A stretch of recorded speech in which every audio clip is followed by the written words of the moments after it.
শীত প্রায় শেষ পর্যায়ে, তাই তাজা তাজা কড়াইশুঁটির এক আকর্ষণীয় নরম তুলতুলে ফুলকো ফুলকো পুরি আর তার সাথে পেঁয়াজ রসুন আদা ছাড়াই ফুলকপির এক দারুণ স্বাদের তরকারি বানিয়ে সকলকে মুগ্ধ করলাম। আসসালামু আলাইকুম মাই ইউটিউব ফ্যামিলি। দেশ বা দেশের বাইরে যে যেখানে আছেন সকলকে আমার সালাম। সকলে সুস্থ থাকুন, ভালো থাকুন আর নেক পথে চলুন, এই দোয়াই করি আল্লাহ পাকের কাছে। আর আপনারাও আমাদের জন্য দোয়া করবেন, আমরা যেন সুস্থ সবল থাকতে পারি আর নেক পথে চলতে পারি।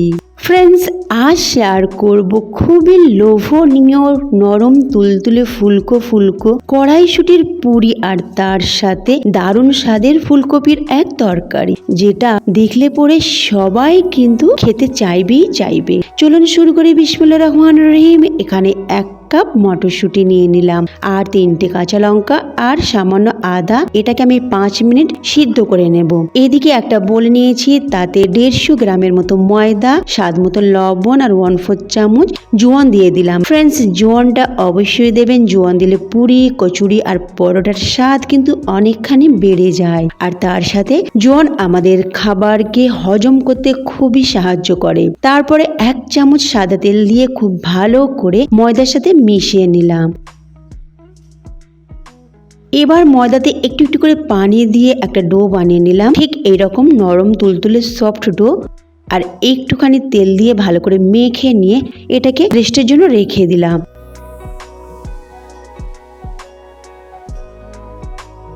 এদিকে কড়াইশুঁটিটা চেক করে নেব। কড়াইশুঁটি সিদ্ধ হয়ে গেছে, দেখুন একেবারে নরম হয়ে গেছে। এবার এটাকে তুলে নিয়ে একটা প্লেটে ঠান্ডা হতে রেখে দেব। তারপর ঠান্ডা হয়ে গেলে এটা মিক্সিতে দিয়ে একেবারে ফাইন পেস্ট বানিয়ে নেব। এদিকে একটা কড়া বসিয়েছি, কড়াটা গরম হতেই 2 চামচের মতো সাদা তেল দিয়ে দিলাম। তেলটা গরম হতেই তাতে ডুমো ডুমো কাটা আলু আর ফুলকপি দিয়ে দিলাম। আর দিয়ে দিলাম স্বাদ মতো লবণ আর একটুখানি হলুদ গুঁড়ো। এবার এটাকে মিশিয়ে নিয়ে ভালো করে ফ্রাই করে নেব।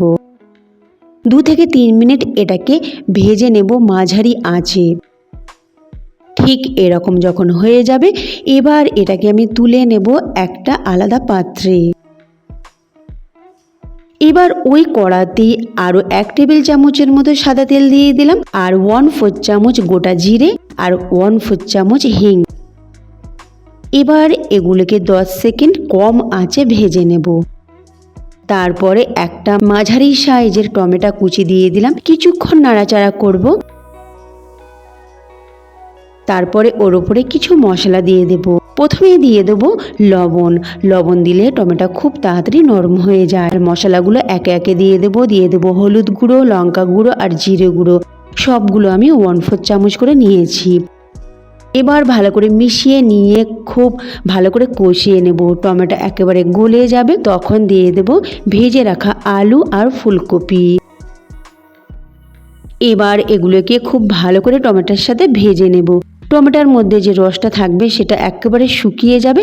তারপরে একটু গরম পানি মিশিয়ে দেব আর এই গরম পানি দিয়ে এটাকে কিছুক্ষণ কষতে থাকবো।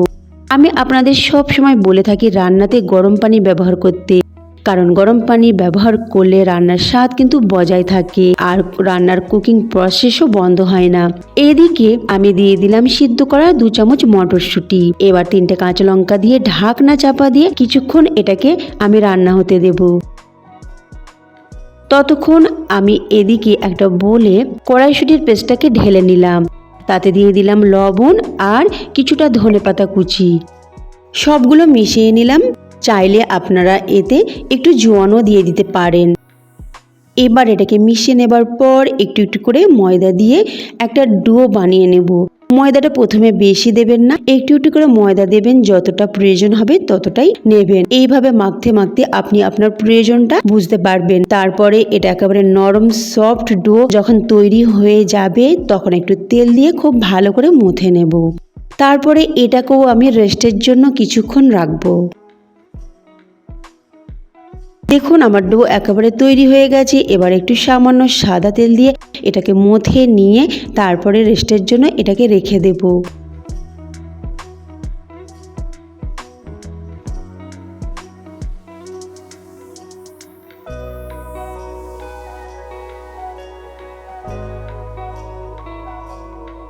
এইদিকে আমি চেক করে নেব ফুলকপির তরকারিটা। দেখুন তরকারি একেবারে রেডি হয়ে গেছে। এর মধ্যে যে ঝোলটা আছে ঝোলটাকে শুকিয়ে নিতে হবে।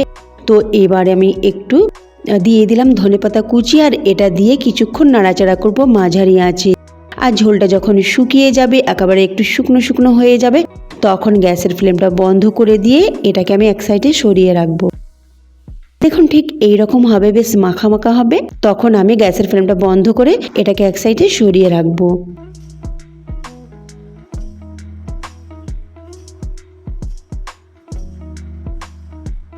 এদিকে আমি প্রথমে যে ডোটা বানিয়েছিলাম সাদা ডো, সেটা রেখে হাতের সাহায্যে প্রেস করে একটু বড় করে নেব। আর তার উপরে আমি কড়াইশুঁটির ডোটাকে দিয়ে ভালো করে প্রেস করে এটাকে সেট করে দেব।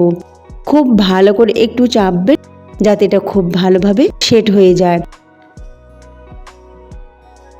তারপরে এটাকে রোল করে নেব। রোল করেও কিছুক্ষণ এইভাবে দু হাতে এইভাবে নাড়াচাড়া করে বড় একটা রোল করে নেব। তারপরে একটু ময়দা ছড়িয়ে দেব যাতে এটা জড়িয়ে না যায়, সেই জন্য আপনারা চাইলে একটু তেলও দিতে পারেন। তো আমি ময়দা ছড়িয়ে এটাকে বড় একটা রোল করে নিলাম। তারপরে মাঝখান থেকে কাট লাগিয়ে একটা রোল আমি সরিয়ে রাখবো। অপরটিকে আমি একটুখানি রোল করে নিয়ে তারপরে কাট লাগিয়ে নেব।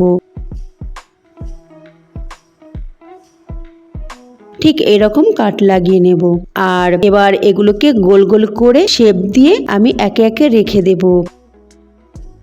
এগুলো দেখতে কতটা আকর্ষণীয় হয়েছে দেখুন, আর খেতেও কিন্তু খুবই দারুণ হয়েছে। তো এইরকম আকর্ষণীয় পুরি যদি আপনারা কারোর সামনে নিয়ে আসেন তো তারা তো ঝাঁপে পড়বে আর আপনার তারিফ করতেই থাকবে। আর বাচ্চাদেরও আপনারা এইরকম আকর্ষণীয় খাবার বানিয়ে দিতে পারেন ওদের টিফিনে। ওরা কিন্তু খুবই মজার সাথে খাবে আর ওরা সব টিফিন কিন্তু শেষ করে আসবে।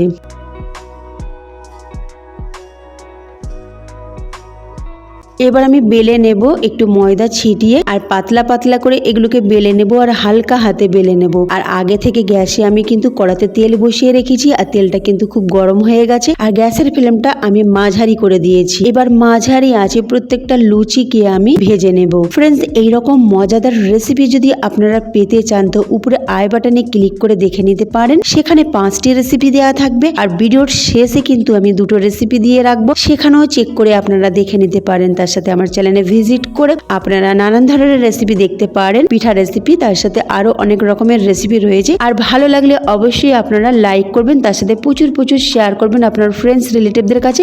তার সাথে অবশ্যই একটা কমেন্ট করবেন। তার সাথে যদি ভালো লাগে অবশ্যই সাবস্ক্রাইব করে পাশে থাকা বেল আইকনটি ক্লিক করে আমাকে সাপোর্ট করবেন।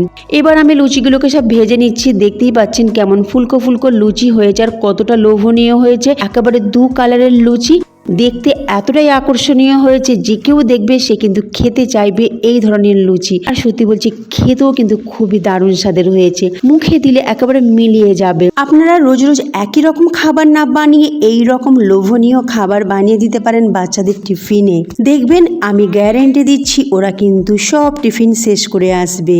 তাছাড়া আপনারা সকাল সন্ধে এরকম নাস্তা বানাতে পারেন, বা বাড়িতে কেউ যদি অতিথি আসে এরকম বানিয়ে আপনারা আপনাদের প্রশংসা অর্জন করতে পারেন। ফ্রেন্ডস, এরকম মজার মজার রেসিপি যদি আপনারা পেতে চান তো আমার চ্যানেলে ভিজিট করুন, সেখানে অনেক রেসিপি রয়েছে। ভালো লাগলে অবশ্যই লাইক শেয়ার কমেন্ট করতে ভুলবেন না। তার সাথে সাবস্ক্রাইব করে পাশে থাকা বেল আইকনটি অবশ্যই ক্লিক করবেন। তার সাথে আমাকে সাপোর্ট করে আমার পাশে থাকবেন। কতটা নরম তুলতুলে হয়েছে দেখি বুঝতে পারছেন। তো ফ্রেন্ডস, আজকে এই মতো রইলো। আমি আবার ফিরে আসছি নতুন এক রেসিপি নিয়ে। আল্লাহ হাফিজ।